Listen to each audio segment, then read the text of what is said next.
Steve, thank you so much for joining us and welcome to the show. Thanks for having me. Pleasure to be here. Before we get into it, can you tell us a bit about what you do and the journey that led you to this point?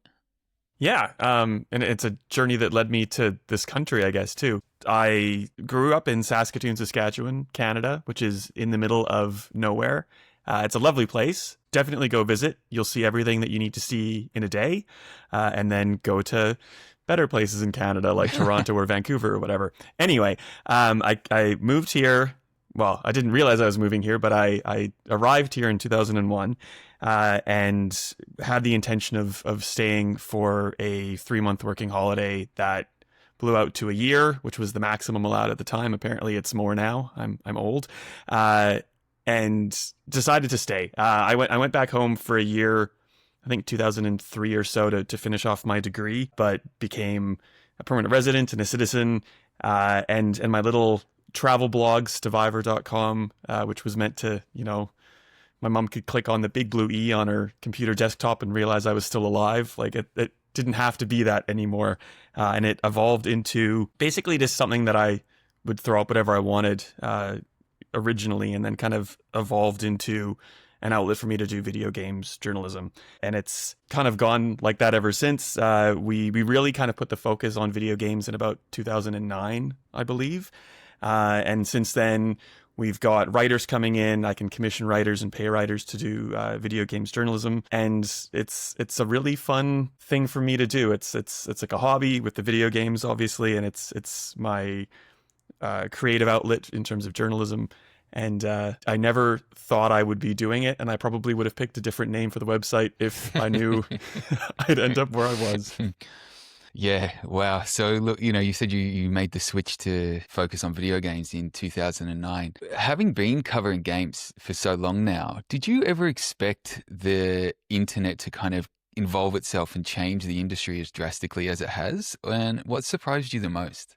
Well, I guess a lot of things that I do, I kind of owe to the internet. I met my husband on the internet via an app that you probably know of. If you know, you know. And because I was doing video game journalism via the internet, I'm old school, but I'm not old school enough to have written for like Hyper Magazine or anything like that. So in terms of my specific journey, the internet's always been there. So I think it's a good thing in most cases. But of course, there's things in recent years, maybe, or maybe the last 10 years or so that maybe aren't as ideal as they used to be. But, like everything, I made friend groups through the internet. So I'm speaking very generally, of course, not about video games per se, but there's a lot of good the internet does. And in terms of video games and video game journalism, like it's really simple things. Like when we first started and you couldn't get parcels left on your doorstep. Like if you missed your delivery, you missed your delivery. And when I was first going out to EA, I think they were one of the first publishers that gave me pre-release games, I should say. They'd send them via the post, and it'd probably be registered post, and you had to make sure you were at the door to collect the disc, which had all the, promotional use only, not for resale, all that kind of stuff, because you didn't want games to leak. That was a bit of a pain. And then with the internet, it's like, oh, okay, well, here's the code, plug it in, download, and away you go. So there's good and bad. And I guess we're going to get into that, aren't we?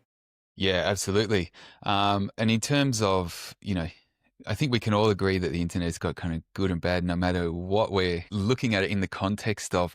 But just on that point, obviously it's been super beneficial for you in a personal sense and in your journalism sense. How do you think it's gone in terms of the effect on games themselves? Well, probably the elephant in the room is people talking about the internet and video games. It's, like everything's a game as a service now. And if you're not familiar with that term, let's just shortcut it to Fortnite. Everyone's heard of Fortnite, love it or hate it. It's free to play, so theoretically you can download it and jump in.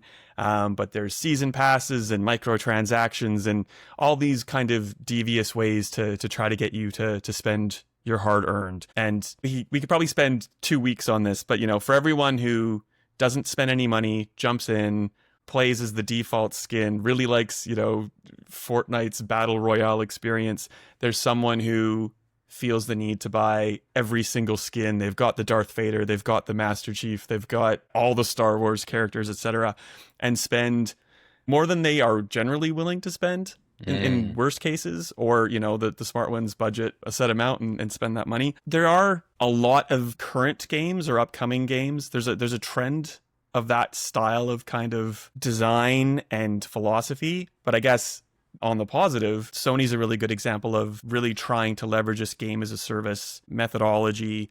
They acquired a company called Bungie, and Destiny is their really big title of the moment. It used to be how much history do you want?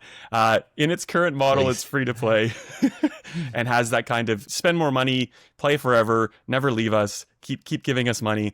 And it interested Sony so much that they acquired Bungie, and they were kind of infusing that methodology and greenlit several games as a service. And most of those have either come out and have flopped or have been canceled.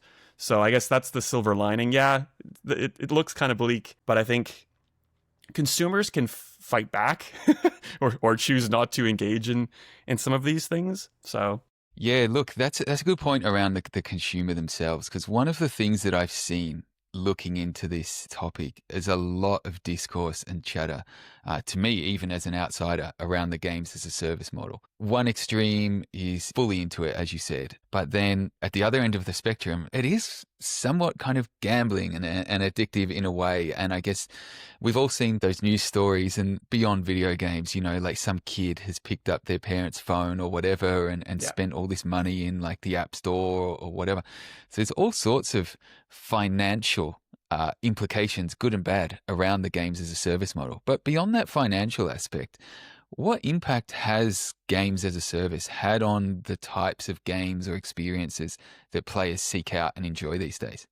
well, so without the financial stuff and not worrying about some of the really, it is horrific, some of the stuff that you do here. Destiny is a good example of a game that people enjoy and find friendship with.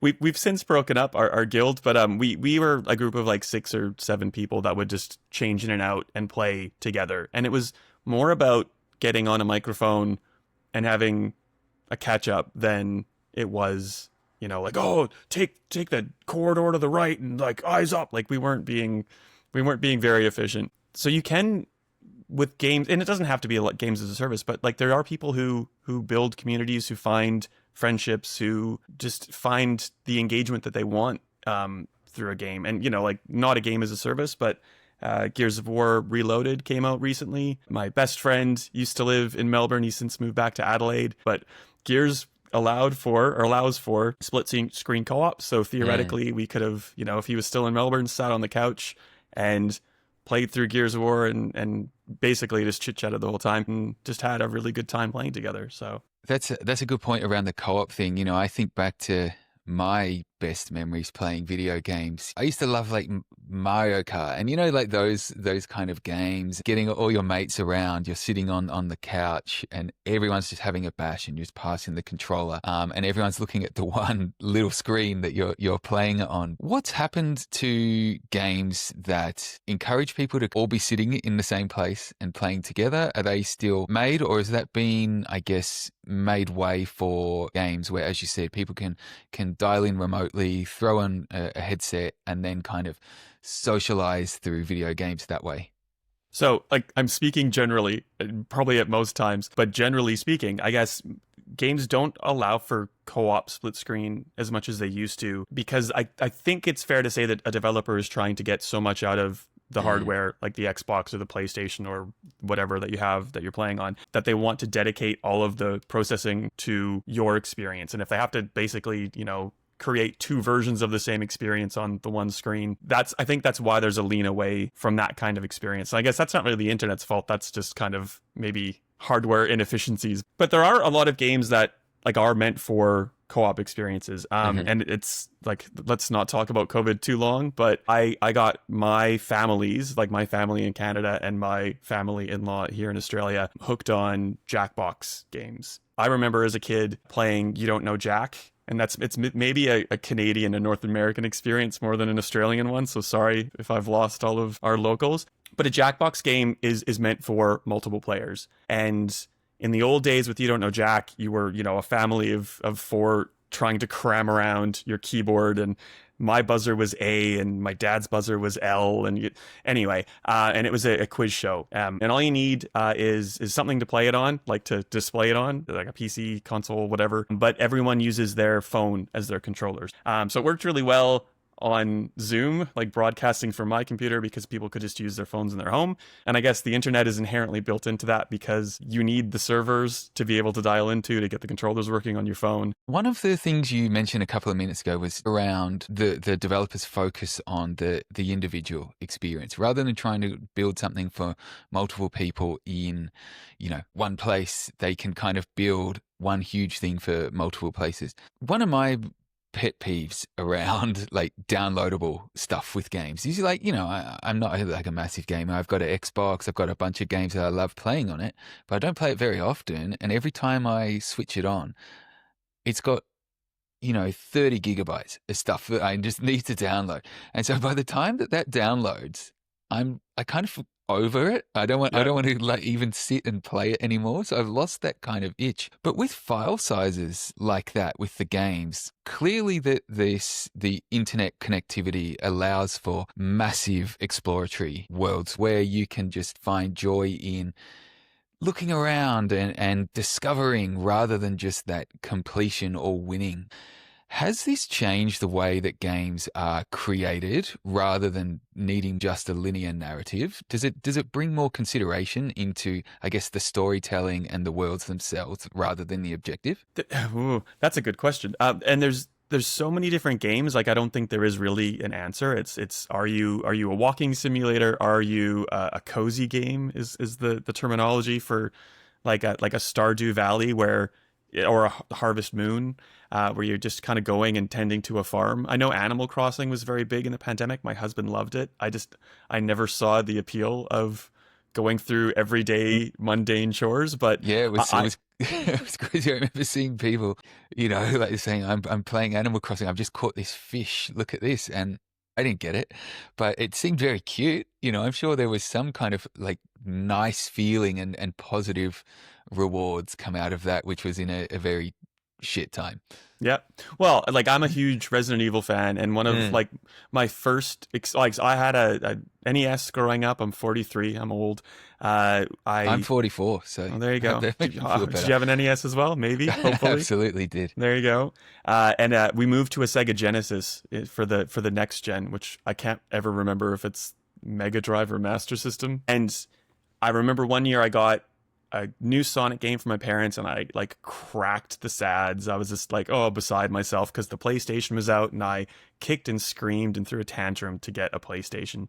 My parents took all the stuff that they had for the Sega Genesis and all the games and traded it in and let me buy a PlayStation. But this is their the best parenting move they ever did. They went, here's the PlayStation.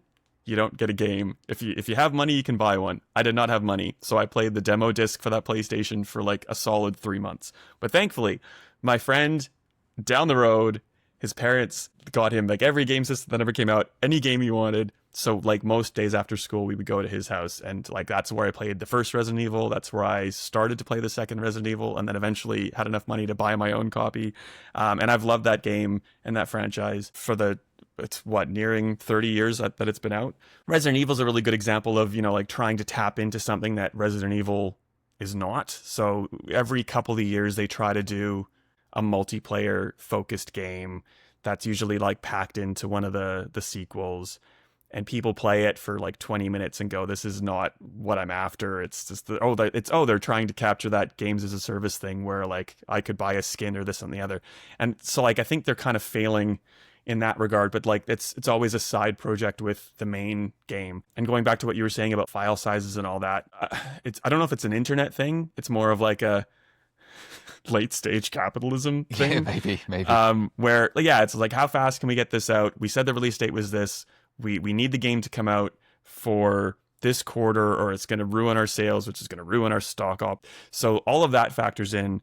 And things are probably released in a rushed sense or in an inefficient sense, where files could be compressed or condensed or more efficient, so you'd have less of a download. And I guess the factor of the internet there is, we'll do a patch. We'll do a patch here. We'll fix this there, which I don't think is a good thing. But I guess conversely, there were games that I used to play back in the day that didn't ever have the chance to be patched. And if something was broken, one of those, it was broken forever. So that's kind of leads me on to my next question there. Now we're talking about breaking and patches and fixing things up post-launch. Another thing that, I've seen a lot of complaints around was that people are so stoked to get a thing as soon as it launches, and then there's something gone wrong with it. So beyond, I guess, having to issue a patch to a game just so people can play it, what other issues has the ability for developers to rush something out without it being ultimately quality controlled and just ready to play smoothly? Video games are huge, like bigger than movies, huge. And people maybe don't remember that or aren't exposed to it, so they don't think of that. Sometimes it's not an issue of someone trying to rush something. It becomes a matter of they have a team of, I don't know, we'll say 4 or 5 for the sake of it, who are, playing the game every day, testing it, trying to find all these bugs and problems. But, as soon as you release your game to potentially millions of people, you suddenly have millions of testers, and they're going to hit every scenario, every possible combination of how things can be done, and find things that developers simply can't. So I guess on the plus side there, as we're collectively doing this work for them, we are finding issues, but then there is the ability for those issues to be fixed. So that's a good thing. I don't know if you can really fully fix that issue. Like it's really just a matter of scale. There's so many people that are hitting up your game. They're absolutely going to encounter things that you haven't anticipated, or, you maybe did and thought you fixed it, but, you did A and they did B, and it's causing those issues. Yeah. My younger brother, he's quite into games. Every time I see him, he's he's gone back and he's recollecting all the old consoles and all the games. And, they're like $2 to buy these games now. And he's like, look, I got this PS1 game for $1 and, all of this stuff. But it's quite interesting that those are all done and dusted when they're out. And I guess the complexity of them is nothing like it is now. But doesn't this connection now between, let's call them the players and the producers, doesn't that provide a kind of a real channel for dialogue that may positively influence games as it goes over time? Like, can developers collect that feedback and based on, I guess, the market sentiment, change entire games to keep it in, I guess, the good books of the market?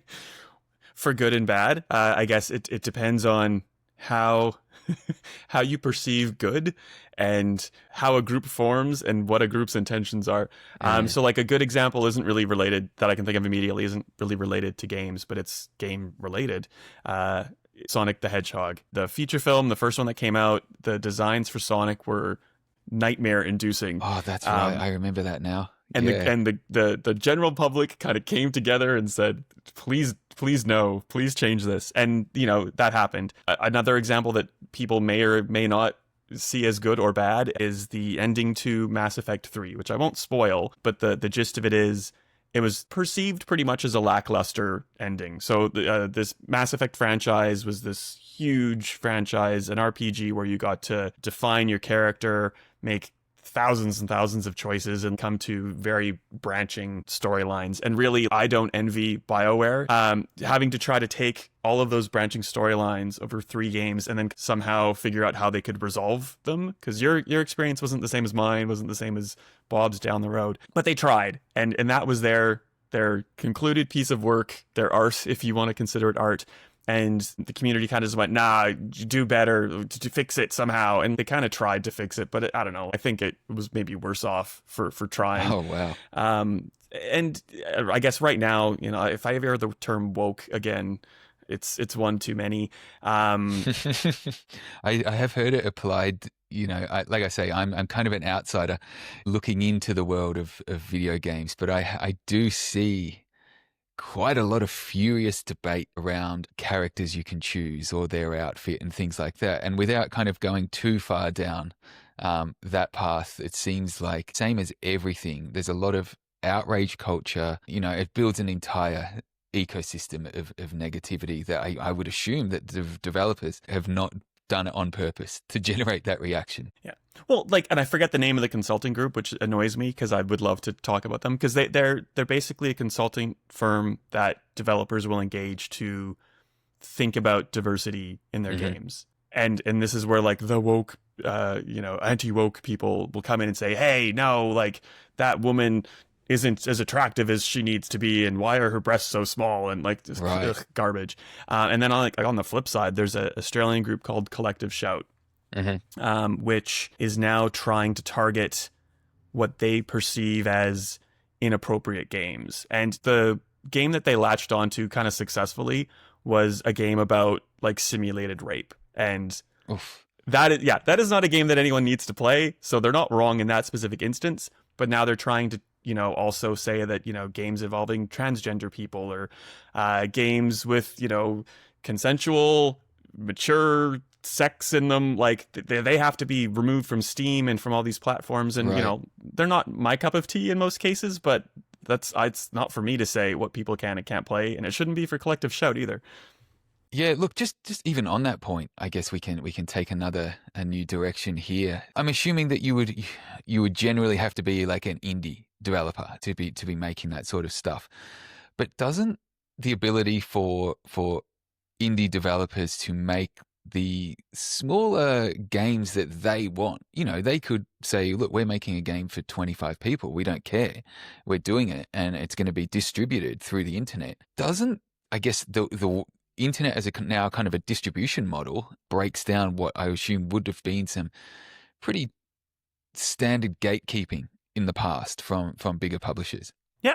Well, and that gatekeeping is really still there. The likes of Nintendo and Microsoft and Sony all have. Nintendo's probably, I don't want to say the worst, but probably the most strict on what. Well, and then for better or for worse, we'll get into that in a second. But like they'll have guidelines on what has to be done for a game to be put on their platform. And a common thing you'll hear with games getting updates or like expansions is that it's slow through the Microsoft certification process. So that all sort of applies. But on the flip side, Nintendo also has this, and all the platforms have this issue where gross clones of a game that actually is succeeding gets shat out and put up on a Nintendo eShop for $5, and unknowing people buy that instead of the game they wanted. But a lot of indies will develop and put their game out on Steam or itch.io, and will be able to tap into local funding schemes and that kind of thing. Like PAX Australia is a really good example.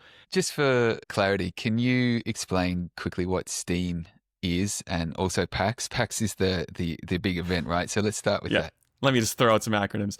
PAX, I don't think PAX stands for anything. Penny Arcade Expo. Actually, it does. There we go. It first started in Seattle, and it's a convention. It used to be kind of like the heavy hitters and some indies, and it's really more like the indies now. So it's a really good opportunity to go and meet, the person or the team of 3 or 4 who have developed this game, play it, talk to them about them, and really get to explore the indie scene. And it's also a chance for indies to be able to have their game seen by a lot of people. Steam tied in is the big heavy hitter PC distribution platform where you can purchase and store your digital collection of games. There's other storefronts on PC like the Epic Game Store. Ubisoft has one. EA has one. GOG, which stands for Good Old Games, is another. I really like that. All the kind of old ones, all the old Star Trek games that I love, they're now preserved on Good Old Games, so I can play them on my current PC without digging out old consoles, figuring out if they need an adapter, because they don't have HDMI ports or whatever. Yeah, it's really good. That sounds cool.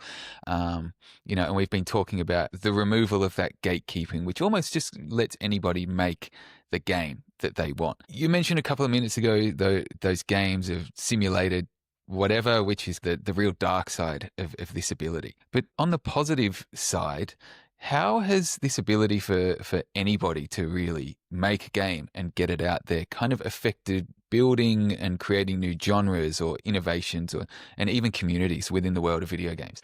If you have an idea for a video game, it's probably already happened. If you have an idea for a genre, it's probably already happened. But there's not to say you can't iterate on it or find a group that does like something that you want to engage with and do it. And there's, I'm constantly proven wrong in that generalization. There are people that have just crazy ideas. There's a game, it's not unique. It's been done before, but I'm excited for it. It's called Baby Steps. And it's like a walking simulator. When people say walking simulator, they generally mean you're controlling a character and walking forward and looking around and maybe solving a mystery. This is literally like you need to use your controller to move the person's legs and arms and try to get them like actually moving It through makes an me think of environment. well, it must be like a years ago now. I can't even remember what it's called. I just call it QWOP or something. And it Yeah, was like, exactly, oh, it's like exactly, that. Oh, right. Yeah, exactly that was a like that. nightmare. So, well, yeah, and that's not my cup of tea, but some people are sadists, I guess, and like doing that. So good on But, them. but yeah, like that's interesting because I guess beyond technical know-how, nothing's stopping anyone coming up with the idea and putting it out into the world. I remember a long, long time ago speaking to someone that wanted to get into video game development, and I knew somebody else that was in it. And when those two kind of spoke about it, it just felt incredibly daunting, like just this massively long journey that felt over before it even started for person two.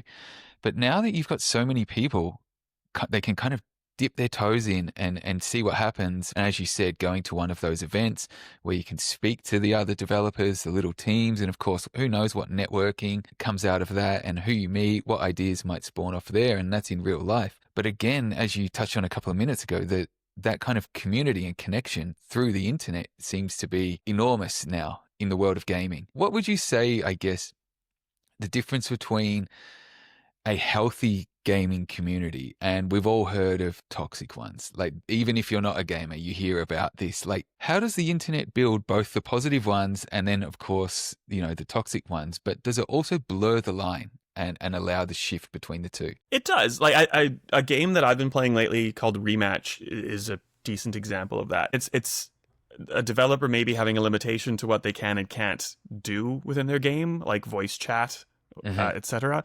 Or it's just a decision to limit some of that. So Rematch is a 3v3 or 4v4 or 5v5 soccer game, football game, where you control one character, you're in a team with others.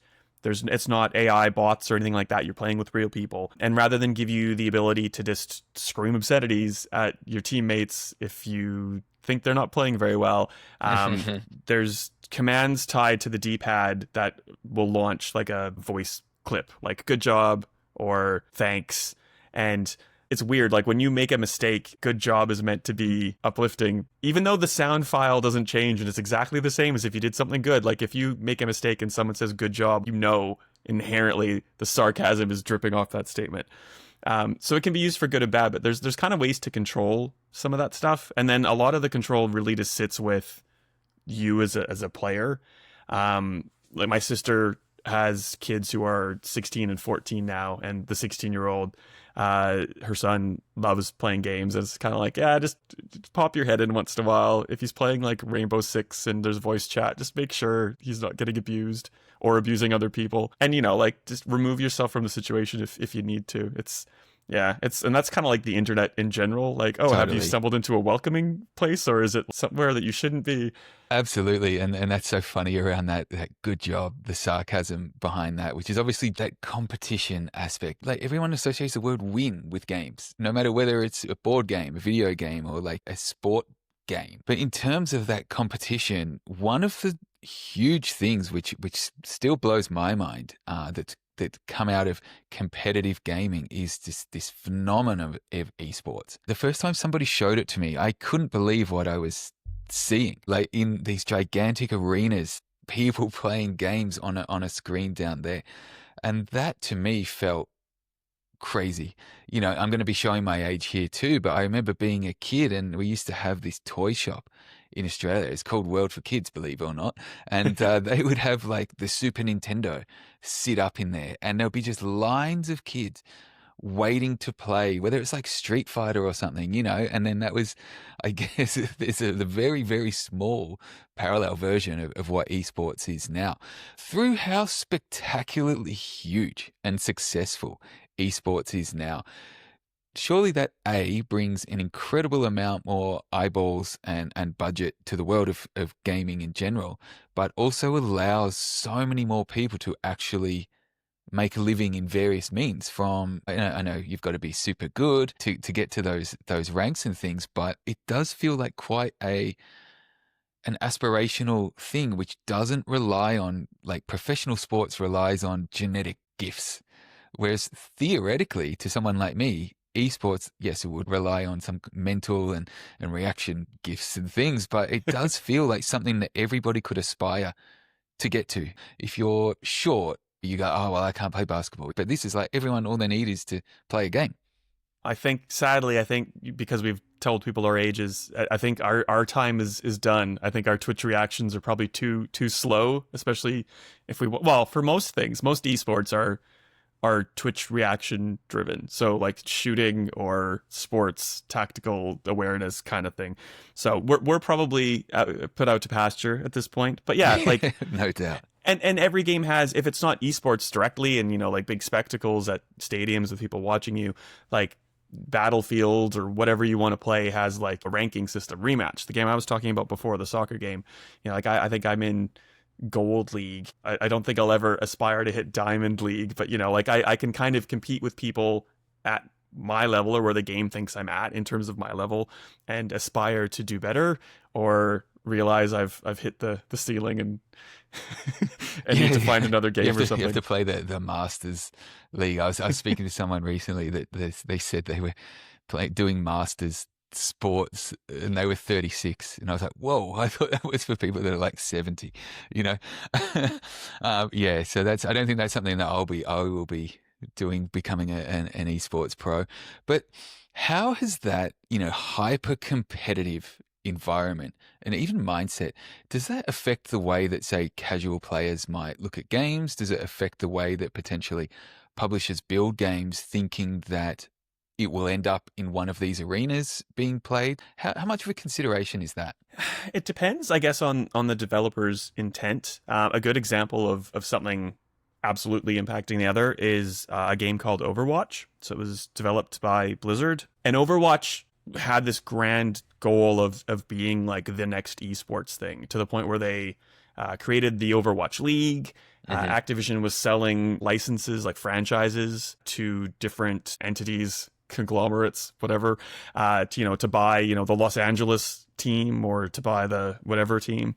And a lot of the work would kind of go back and forth. So the league needs this to happen, so maybe we'll make a couple tweaks here that impact the general game. Sometimes they had them like running separately. Ultimately, I think the league kind of failed because they were trying to make it more of a big deal than people right accepted it to be. But that's a good example of someone doing that specifically with that in mind. Fighting games are better examples maybe of people just kind of deciding they're going to make a league around it. So there's tournaments like EVO with Mortal Kombat and Street Fighter, like you were saying, even Super Smash Brothers, the Nintendo mascot fighter, where they'll just have tournaments and maybe rules. This one fighter is too overpowered or has these moves that are too hard to deal with, so like you can't play as that person for this tournament, that kind of thing. Yeah, right.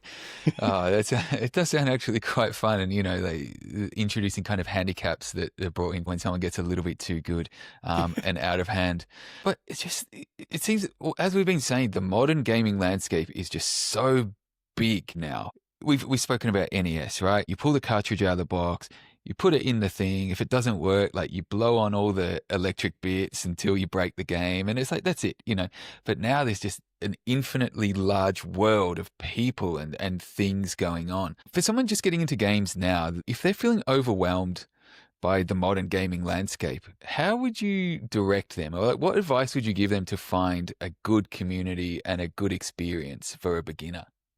Wow. Well, and that's a hard question, because so many of us are quote unquote gamers, and we maybe don't realize that or accept it or acknowledge it or choose to identify as that.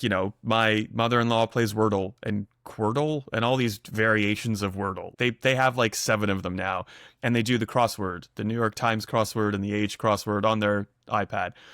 That's technically, you're playing video games, but like that's not to say you have to be a gamer. It's pick and choose. Like there are people I know who love Star Trek, barely play a video game. They have a Switch for their kids. I'm like, oh great, there's this narrative game in a Telltale Games style called Star Trek Resurgence that just came out on Switch, and it's like perfect for that person, because the original version on Xbox and PlayStation and PC I tried to get my dad to play it, and he was just a little bit overwhelmed because he loves Star Trek, and it's a good story that I wanted him to experience. But he's like, I don't know, I gotta walk this guy around, and which button do I hit?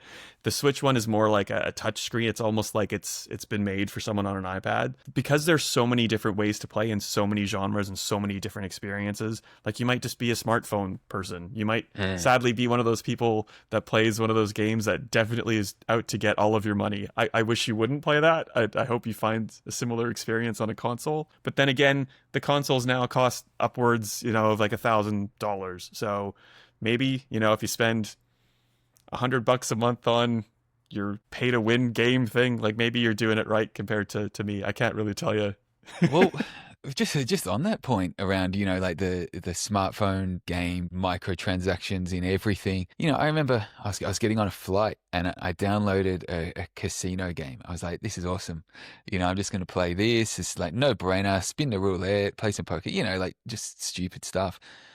Open it up and it's like you've got like $50 in the casino. And then if you want more, you've got to pay more and more and more and more things. Would you say, though, that the way that so many things are now subscription models rather than owning anything, are microtransactions and I guess the financialisation, like through small bites within games, whether they're smartphone or, through servers and things, is that just games and publishers aligning with the way people are moving to pay for things these days, so it's a bit more natural? Late stage capitalism. I've played like 300 hours of Star Trek Online, a massively multiplayer online game. Same idea. It's free to play. I spend $100 every once in a while because there's like a starship that was on the TV that I really, really want, and I'm fine with that. And then there are people who probably spend far more money than I do, which is sad, but I guess on the flip side, all of that money that's being made by the studio, they will pay developers to make new chapters of a storyline and hire the actress who played 7 of 9 from Star Trek Voyager to come in and like record lines, and there's new content that I get to play for free. So I didn't answer that. I sidestepped that question altogether. No, I mean, that's a good point. Let's take that one on as well. You said that, the developers might bring in new people to create new content and chapters for the game. Does that bring more new, surprising perspectives that the developers could never have imagined the games potentially heading down that path when they originally had the idea? Like, how does that work? Like, what's a game that has started out in one thing and then through getting unexpected people involved has gone off in another direction?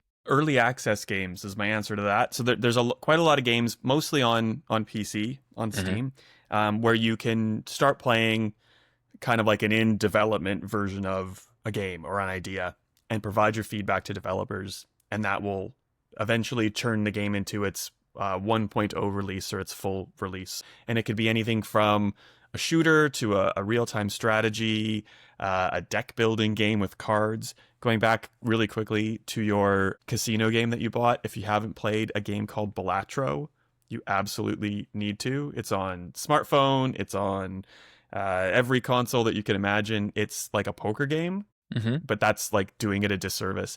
Doesn't have microtransactions. So like there are developers doing that. Like I just want to put out a game. That guy's made money hand over fist for doing that because he's not trying to like, nickel and dime you inside the game. You pay your amount up front and you're good to go.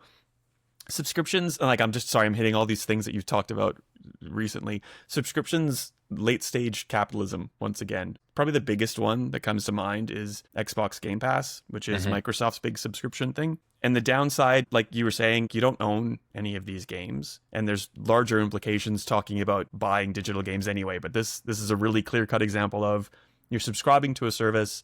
It has so many games in this library, like a Netflix style kind of access. But 1 month to the next, the game that you were playing might not be in the library next month. So there you go. If you want it, you got to go pay for it. But some people really like that. Like they'll churn through games.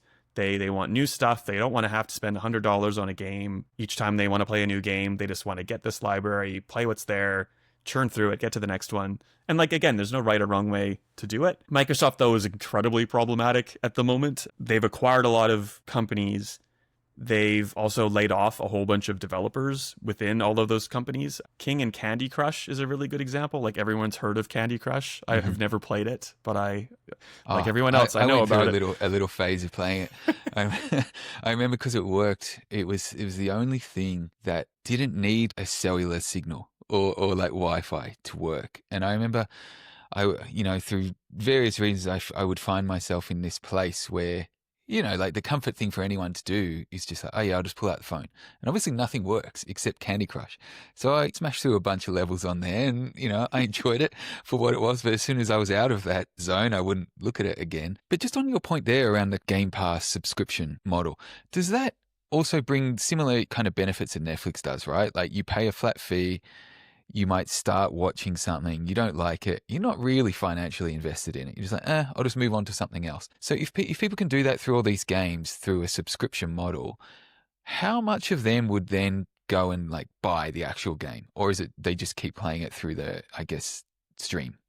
I don't have stats at hand, but like a lot of what Microsoft's been saying about Game Pass is that it is working in that way. And it could be because you start playing a game, you really like it, and you realize it's leaving the calendar next month and you're not going to have time to finish it, so you buy it so you can keep playing. Or it's you really, really like it and want to support the people making it, so you decide to purchase it to make sure you get a new one or something new from that developer. So it could work in both ways. A lot of developers say it's a good way to get their game out there in front of people's faces. And then, of course, there's people who say that it's a ripoff and, it's Microsoft killing creativity and development. And so, yeah, like it's... Look, I could understand both sides of that coin. And, like the one price trial, a million different things sounds amazing for someone like me. So it's just like, I'll just test it out for a little while. I don't know what sort of games I like. I like games where I drive a car. I don't need to do the races. I just go looking around at stuff. So that's good for me. But just on that kind of subscription model, where do you think the business side of gaming evolves over, say, the next decade? Will it remain or even get more subscription based? Or do we kind of get to a point where players demand a bit more of a return to a one-time purchase model? I hope the latter is the case. I think it's probably going to be more subscriptions. Kind of like, there was Netflix, now there's Netflix and Hulu and Disney and Stan and Binge, and all of the major publishers have dabbled or are doing or are considering similar things. Like PlayStation has their own version, Nintendo has their own version now. Like everyone has their own version. It's good and bad. Like we're also seeing kind of more the late stage capitalism stuff, like just the big dogs buying all of the studios, getting rid of half the staff at that studio because, we already have the comms team, or we already have people who can do this. With King and Candy Crush, they've got developers using AI to like automate some of what they do so they can then get rid of those people and let the automation take over some of the work, which like that's to me is a horrible thing because you're missing out on the creative side that those people will bring. It can generate new Candy Crush levels, but it's only going to generate new Candy Crush levels based on what has been, not an idea that someone has that can be implemented. I get horribly dystopian, and I hope it's not going to be the case. No, but go for it. Go for it. Well, no, in general, it's looking kind of bleak, and I hope we get through this in more aspects than just video games. Oh yeah, look, me too. And it is, everybody's talking about AI at the moment and positives and negatives, and there's so much bleakness, and you follow that too far, and it's just like, whoa, I've got to turn that off. But and think about, like some more of the positives. But as that tech gets better, let's say it does get the ability to create new ideas. Do you think that the further evolution, I should say, of technology and connectivity through the internet will eventually be able to deliver a uniquely customized gaming experience for every player? Let's say you're in a fully immersive helmet playing this thing and you're almost not playing a game now. You're in another world, but it's completely unique to you and no one else will get the same thing. Maybe this is already happening and I just don't know, but do you think that things will eventually get to that point? To take this from bleak to extremely hopeful and optimistic, if I could have a Star Trek holodeck, if I could walk into a room and just say, computer, make me a detective in a 1960s pulp not like, yes, like let's do that. I would be happy to do that. I wouldn't care what was done in the background to make it happen. Let's do it. Holodecks for everyone. That's funny. It's like, that show Westworld, and there was that episode. What was that episode of Black Mirror as well, where they're living in their idealized life while they're on the outside, just the body there. Which is, I mean, look, if we can kind of just plug into the perfect world for a little bit, maybe that will offset the bleakness that we could potentially encounter everywhere else.